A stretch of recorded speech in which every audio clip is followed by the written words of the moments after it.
Hello বন্ধুরা, good morning. সবাই কেমন আছো? আশা করছি বেশ ভালো আছো। আমরা তো খুব ভালো আছি। তুলি সংসারে সবাইকে অনেক অনেক ওয়েলকাম। চলে এসেছি আবার একটি নতুন ব্লগ নিয়ে। আজকে ব্লগটা হচ্ছে শুক্রবারের। তোমাদেরকে সঙ্গে নিয়ে চলো ব্লগটা শুরু করি। সবাই দেখতে থাকো।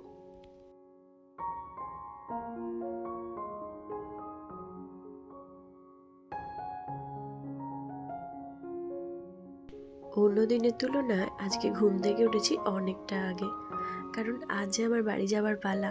বেশ কয়েকটা দিন এসেছিলাম, এবার হচ্ছে বাড়ি চলে যাওয়ার পালা। সকালবেলা ঘুম থেকে উঠে চাটা খাওয়া দাওয়া তো হয়েই গেছে। এখন বসে পড়েছি মুড়ি খেতে। ওই যে সকালে দেখলে কাকিমা বেগুন পোড়া বানিয়েছে, সেটা মাখছে। আর বেগুন পোড়া, বাঁধাকপির পকোড়া, সঙ্গে হচ্ছে নলেন গুড়ের পাটালি, এই দিয়েছিল আজকে মুড়ি খাবার। তো এটা দিয়ে খেয়ে নিলাম। আর এই যে আমার বিলি সোনা দেখাচ্ছে গুড়টা। আর এদিকে বাড়ি যাব বলে সমস্ত কিছু গোছগাছ করে নিয়েছি। ওইদিকে কাকিমা তরকারি কাটছে। আমি ভাবলাম বিছানাটা তো গোছানো এখনো হয়নি, কারণ আমি ঘুম থেকে উঠে পড়লেও বিনিশোনা ঘুম থেকে তখনও ওঠেনি। তাই ওর ওই যে বিছানাটা গোছানো হয়নি। আজকে বাইরে জানো তো প্রচণ্ড ঠান্ডা, তাই সোয়েটারটাও এখনো খোলা হয়নি। বিছানাটা গুছিয়ে নিই।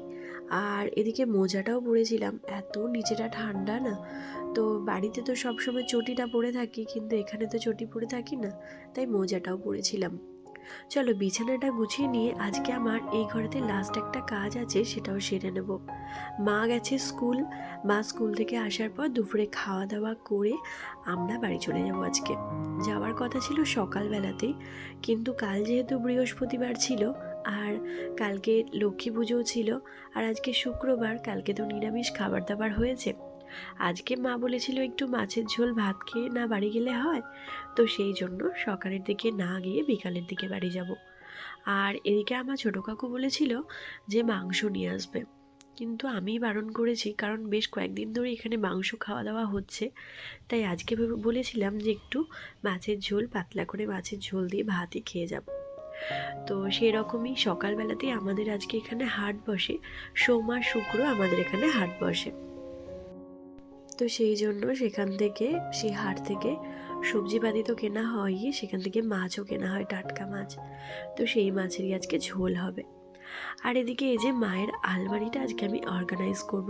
ওই যে বললাম না, এই বাড়িতে আজকে আমার লাস্ট একটা কাজ আছে, সেটা হচ্ছে মায়ের আলমারিটা একটু গুছিয়ে রাখা।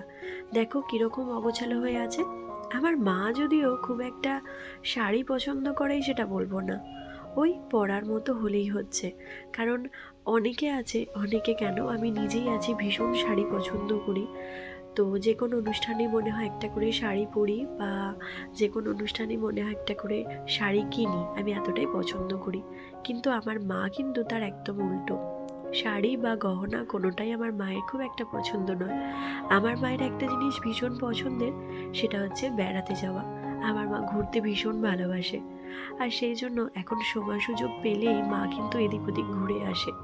আর আমাদের এখান থেকে একজন আছে, তো আমাদের খুবই পরিচিত, সে দাদার সঙ্গে মা বেড়াতে যায়। তো আমার মাসিও কয়েকবার গিয়েছিল। মা গিয়েছিল অনেক জায়গা বেড়াতে। দার্জিলিং গিয়েছিল, তারপর উত্তর ভারত গিয়েছিল, তারপর আহ, পুরী গিয়েছিল। এরকম অনেকগুলো জায়গা, দীঘা তো আমাদের সঙ্গেই গিয়েছিল। তো বেশ কয়েক জায়গায় এরকম ঘুরতে গিয়েছিল। তো সেই হিসেবে মেয়েদের মধ্যে যেরকম একটা শাড়ি বা গহনার একটা ভালোবাসা আছে, আমার মায়ের কিন্তু সেটার কোনোটাই নেই। তো যাই হোক, এখন মায়ের শাড়ি আছে অনেকগুলোই, কিন্তু সেগুলো না একটু উল্টো পাল্টা, আর তারপর গোছানোও নেই, সঙ্গে আলমারিটা একটু ধুলোও হয়েছে। আর সেজন্যই আমি ভাবলাম যে আলমারিটা একটু মুছে নিই, আর তারপর শাড়িগুলো কিন্তু সুন্দর করে অর্গানাইজ করে রাখবো। মানে যেখানে যেরকমটা রাখলে খুব সহজে হাতে পাবে। মায়ের জিনিস তো, এবার কি বলো তো, আমি তো থাকবো না এখানে, উল্টো পাল্টা এদিক ওদিক গুছিয়ে নিলে সেক্ষেত্রে অসুবিধা হবে। তাই সামনে সামনে সব জিনিসটাই রাখবো, যাতে খুব সুন্দরভাবে খুঁজে পায়।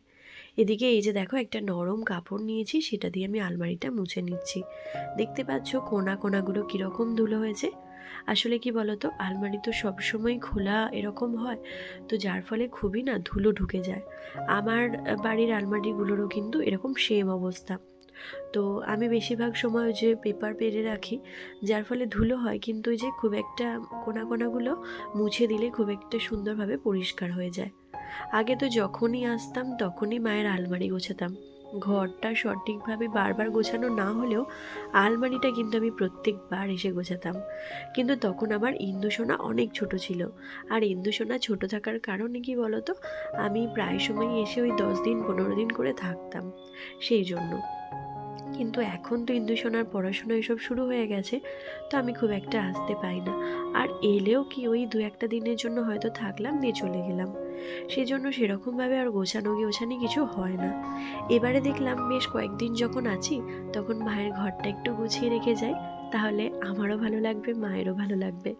সেরকমভাবে তো মা বাবাদেরকে কারোর কিছু দেওয়াই হয় না, মেয়েদের বলতে গেলে। মানে মা বাবার কোনো সেবা যত্ন সেরকমভাবে কি করা হয়? কিন্তু একটু আধটু এরকম ছোট ছোট কাজগুলো করলে নিজেদের মনটাও কিন্তু অনেকটা ভালো লাগে। যাই হোক, জামা কাপড় মানে শাড়িগুলো যেগুলো ছিল না একটু অগোছালোভাবে, একটু উল্টোপাল্টা গোছানো ছিল, সেগুলো সমস্ত পাট পাট করে খুলে আমি সুন্দর করে ভাঁজ করে নিয়েছি। আর তারপর আমি ভাবছি গুছিয়ে রাখবো, কারণ ওই ওই যেরকম ছিল সেরকম রেখে দিলে কিন্তু হবে না। তাই প্রত্যেকটা যেটা দেখছি সুন্দরভাবে ভাঁজ করা আছে সেটা ওরকমই রাখছি, আর যেগুলো দেখছি সুন্দরভাবে ভাঁজ করা নেই সেটা আমি সুন্দর করে একটু ভাঁজ টাজ করে দিয়ে সুন্দর করে গুছিয়ে রাখছি। তার ফলে দেখতে বেশ ভালো লাগবে। এই আলমারিতে আমারও বেশ কয়েকটা জিনিস আছে, তো সেই জিনিসগুলো আমি কখনো নিয়ে যাই না, ওই রেখে দিয়ে যাই। কারণ এসে বারবার দেখি, হাত দিই, মনে হয় সেই আগের মানে আগের জীবনটার মতো লাগে। সেজন্য ওগুলো এখানেই রেখে যাই। এই শাড়িটা হচ্ছে আমার শাড়ি, খুব মানে হালকা শাড়ি। তার ওপর মানে আমার শাড়িটা না খুব একটা পছন্দ হয়নি, আমার শ্বশুরবাড়ি থেকে আমাকে 1 বছর দিয়েছিল। তবে বলতে গেলে শাড়িটা আমার খুব একটা কেন একদমই পছন্দ হয়নি। একবারই আমি পরেছিলাম, পরার পর আমি আমার মাকে দিয়ে দিয়েছি। হালকা শাড়ি মায়ের পরতে ভালো লাগবে, আর মা এমনিতেও এরকম হালকা হালকা শাড়ি পরে, তো সেই জন্য দিয়ে দিয়েছি। এর মধ্যে বেশ কয়েকটা নতুন শাড়িও আছে, যেগুলো মা একদমই ভাঙেনি। আসলে মা ওই যে বললাম শাড়ি মানে শাড়ি প্রেমী নয়, তো তো সেই জন্য শাড়ি খুব একটা মা ভাঙাভাঙি এসব করে না, যেগুলো থাকে হাতের কাছে ওগুলোই পরে। আর ওই আমি যখন যেটা ছাপা শাড়ি দিই তখন হয়তো পরে, বা ওই দিদিরা দেয়, তো এই জিনিসগুলো একটু আধটু পরে। মা নিজে খুব একটা শাড়ি একদমই কেনে না, আমরা যেগুলো দিই সেগুলোই মা পরে।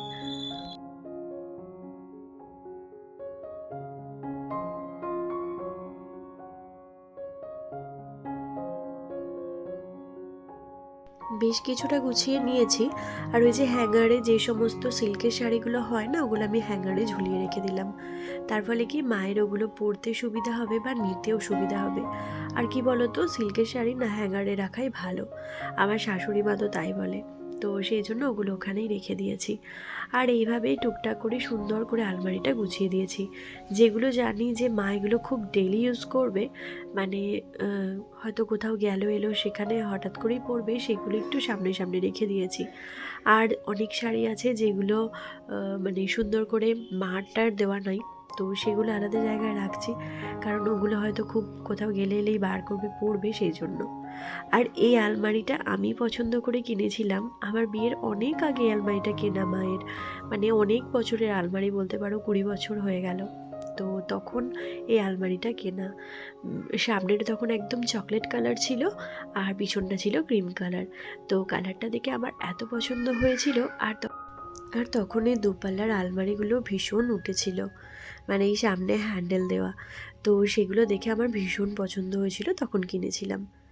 যাই হোক, মোটামুটি আলমারিটা সুন্দরভাবে গোছানো হয়ে গেছে। এখানে সমস্ত ছাপা শাড়িগুলো রেখেছি, আর পাশে রেখেছি সায়াগুলো।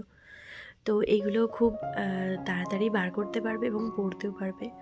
আর এখানে ওই যে সমস্ত ব্যাগ ট্যাগ থাকে সেই জিনিসগুলো আছে, এখানটা একটু গুছিয়ে দিতে হবে। নিচে সমস্ত হাবিজাবি এটা ওটা অনেক জিনিস মা ভরে রেখেছে, প্রচুর ব্যাগ আছে। আর এই যে জিনিসটা দেখছো এটা ভাঁড়, এটা আমার বাবার ছিল। আর এই যে জিনিসটা এটা হচ্ছে আমার, আমি অনেক বছর আগে এই জিনিসটা কিনেছিলাম। কি মিষ্টি দেখো, আমার এত ভালো লেগেছিল, তো এটা কিনেছিলাম। সেই জিনিসটা সুন্দর করে আলমারিতে সাজিয়ে রেখে দিয়েছি। এখানে সমস্ত জিনিস যেরকম আছে সেরকমই রাখলাম, মানে একটু উল্টে পাল্টে রেখে দিলাম, যাতে মা হাতের কাছে চাইলেই খুঁজে পেয়ে যায়। খুব একটা উলট পালট করে দিলে আবার খুঁজে পাবে না, তাই কাছাকাছি রাখলাম। একটু ন্যাপথ্যালিনও দিয়ে দিলাম, যাতে মানে একটা বাজে গন্ধ যেটা না ওঠে, একটা সুন্দর একটা স্মেল ওঠে, সেই জন্য। তো আলমারি গোছানোটা কেমন হলো অবশ্যই জানিও, হ্যাঁ। আর এখানে টুকটাক কিছু জিনিস আছে, তার উপরে আছে শীতের ওই চাদর, সোয়েটার, এই সমস্ত কিছু, এগুলো এর মধ্যেই এরকমভাবেই আছে। তো এই সমস্ত জায়গাগুলো মুছিয়ে নিয়ে সবটা আমি কিন্তু সুন্দর করে গুছিয়ে রেখেছি। আর আজকের এই যে আলমারি অর্গানাইজটা তোমাদের কেমন লাগলো অবশ্যই কিন্তু জানিও। চলো এরপর ঝটপট করে আমাকে স্নান করতে হবে, তারপর খাওয়া দাওয়া করতে হবে।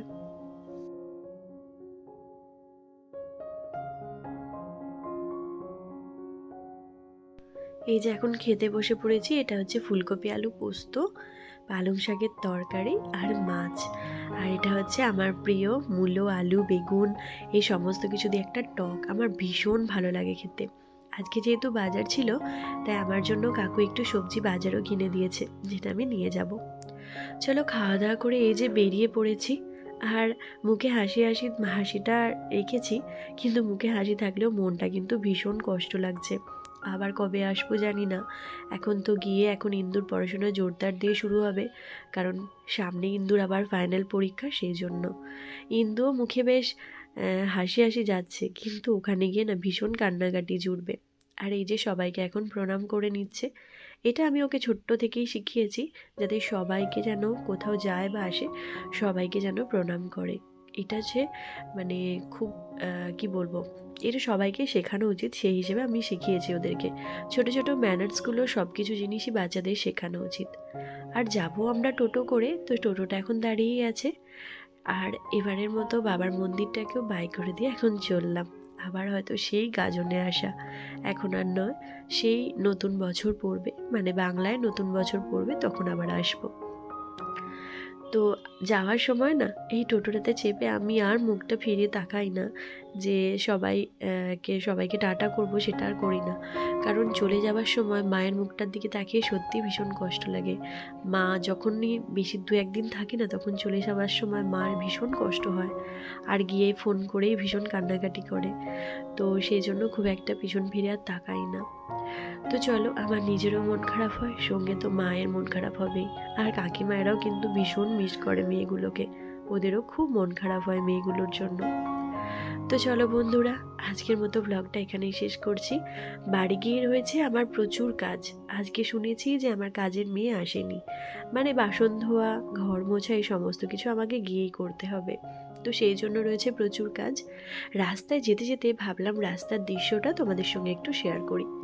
তো চলো, আজকের মতো এখানেই তোমাদের সঙ্গে ব্লগটা শেষ করছি। দেখা হবে খুব শিগগিরই বাড়ির ব্লগ নিয়ে পরবর্তী ব্লগে। ততক্ষণের জন্য সবাই ভালো থেকো, সুস্থ থেকো আর সাবধানে থেকো। আজকের ব্লগটা কেমন লাগলো অবশ্যই জানিয়ে কমেন্টের মাধ্যমে। তো আজকের মতো টাটা।